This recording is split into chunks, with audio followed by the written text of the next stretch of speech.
जिस जमात के बारे में ये कहा जाता था कि ये सिर्फ हैदराबाद की एक जमात है, हैदराबाद के हद तक ही रहेगी। लेकिन अल्हम्दुलिल्लाह जब महाराष्ट्र में आए 2014 में, तो मैं और वारिस पठान महाराष्ट्र की विधानसभा के अंदर गए। जब पहली बार हम विधानसभा के अंदर गए, दो ही थे। महाराष्ट्र की विधानसभा के अंदर 288 विधायक बैठते हैं, 288, लेकिन हम दो ही थे। जब गए वहां पर तो शिवसेना के विधायकों को उनकी जीत की खुशी नहीं थी। वो मातम इसलिए मना रहे थे कि ये मजलिस वाले महाराष्ट्र में भी आ गए, विधानसभा में भी आ गए। इसीलिए मैं अक्सर पहले दिन को वो याद करता हूं जब शिवसेना के विधायक ने हमको देखा। हम भी पहले दिन गए तो ऐसे वैसे नहीं गए, हम भी शेरवानी पहन कर गए, क्योंकि हमें मालूम है उन्हें हैदराबाद की उस शेरवानी से बहुत तकलीफ होती है। हमने कहा अब हम भी आ गए हैं, बड़ी तकलीफ हो रही थी उन्हें हमें देखकर। एक शिवसेना वाले ने मुझसे मराठी में कहा, पूछा ये 288 का सदन है, 288 का ऐवान है, तुम दो ही तो है, क्या कर लोगे? मैंने कहा हम तो दो है, वो तो अकेला शेर वहां पर बैठता है, उसका क्या? उसने जब हमसे ये पूछा कि 288 के अंदर तुम्ही काय करणार, 288चं मतदारसंघ आहे हे विधानसभा आणि फक्त तुम्ही दोन लोग। उसने मुझसे पूछा कि तुम तो दो ही है, क्या कर लेंगे? तो मैंने उसको मुस्कुराकर देखा और मन ही मन सोचा कि पब्लिक भी कैसे कैसे को भेज देती है विधानसभा के अंदर। लेकिन हम असद साहब के शागिर्द हैं, सवाल किया था, जवाब तो तुझे लेना ही पड़ेगा हमारा। तो हमने उसको पूछा कि कभी जंगल गए हैं तुम? थोड़ा परेशान हुआ, बोला काय म्हणायचे तुम्हाला? मैंने कहा कभी जंगल गया है तो बोले कहना क्या चाहते हो? मैंने कहा कि जंगल में कुत्ते, बिल्ली, भेड़, बकरी कितने हैं ये देखे नहीं जाते, शेर कितने हैं उनकी गिनती होती है। पहले ही दिन समझ में आ गया, दो है 200 पे भारी है। और उसके बाद हर रोज हम उन्हें समझाते हैं, यही बात हम यहाँ पर भी समझाने के लिए आए हैं। इलेक्शन है, इलेक्शन की तरह लड़ेंगे, पूरी ईमानदारी के साथ, पूरी मेहनत के साथ मैदान के अंदर उतरेंगे। बस आप लोगों से इतनी अपील करना चाहते हैं, ये पार्टी मजलिस इत्तेहाद उल मुस्लिमीन को बैरिस्टर असदुद्दीन अवैसी साहब, अकबरुद्दीन अवैसी साहब ने बड़ी मेहनतें करके इस मुकाम तक पहुंचाया है। एक ऐसे मुकाम तक पहुंचाया है कि जब लोग कहते थे कि एक हैदराबाद के हद तक की जमात है, आज अल्हम्दुलिल्लाह महाराष्ट्र में हम जीते हैं। महाराष्ट्र के बाद जब हम बिहार में गए तो वही बातें हमें सुनने को मिल रही थी। जैसे हम गुजरात में आए हैं तो वही सवाल हमसे किए जा रहे हैं। अब आप आए हैं तो आपके आने से इसका नुकसान होगा, इसका फायदा होगा, आप आए हैं तो वोट कटेंगे। एक बात सुन लो, 70 सालों तक ये जितने लोग यहाँ पर, ये आवाम जो बैठी है, 70 सालों तक मजलिस यहाँ पर नहीं आई थी। क्या वजह है कांग्रेसियों कि जो भारतीय जनता पार्टी आज से कुछ साल पहले तक महज 2 लोकसभा की सीटें जीतती थी, वो आज 300 के ऊपर गई है। तो कौन जिम्मेदार है इसके लिए? लेकिन नहीं, जहां मजलिस जा रही, तुम क्यों आए, तुम क्यों लड़ रहे इलेक्शन? अब तुम्हारे आने से इसको फायदा होगा, इसको नुकसान होगा, इसको घाटा होगा। एक बात सुनो, 70 सालों तक हमने अरे गैरों के नुकसान और फायदे के बारे में सोचा है। अब हम आए हैं तो सिर्फ हमारे फायदे के बारे में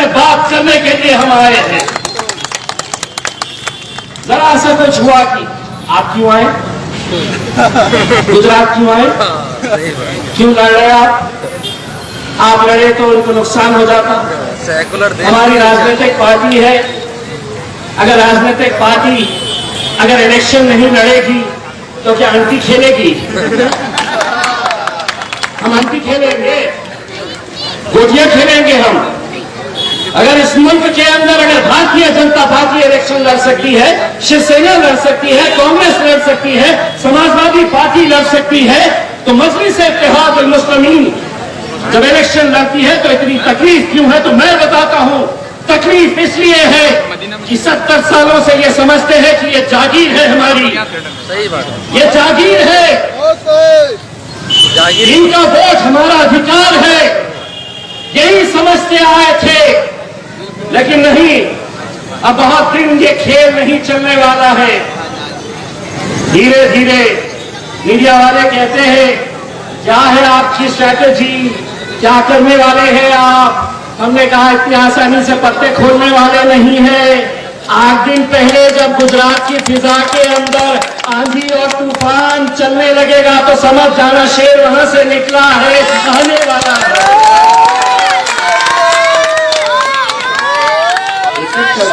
एक एक करके पत्ते खोलेंगे ना। हाँ सही बात। इतनी भी क्या जल्दी है, बड़े लंबे रेस के घोड़े हैं हम, इतनी आसानी से जाने वाले नहीं है, इतनी आसानी से बैठने वाले नहीं है।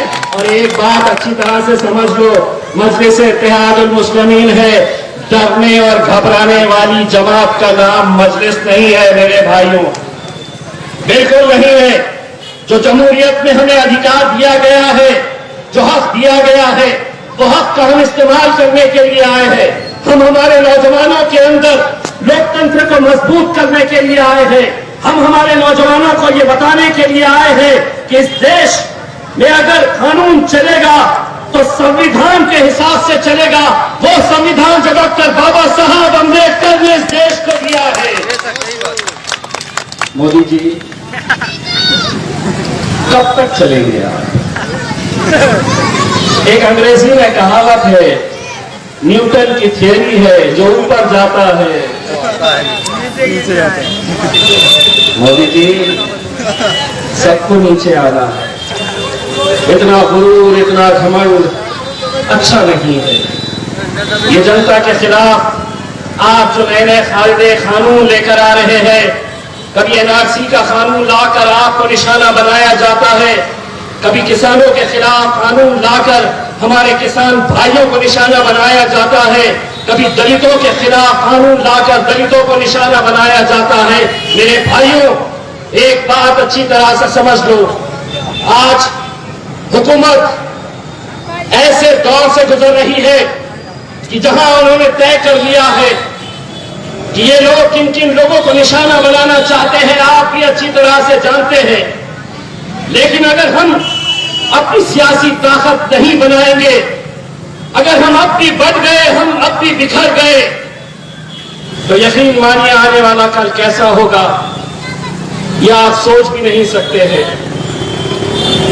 आज इस मुल्क के अंदर अगर हमारी क़यादत खत्म हुई है तो कोई गैर इसके लिए जिम्मेदार नहीं है।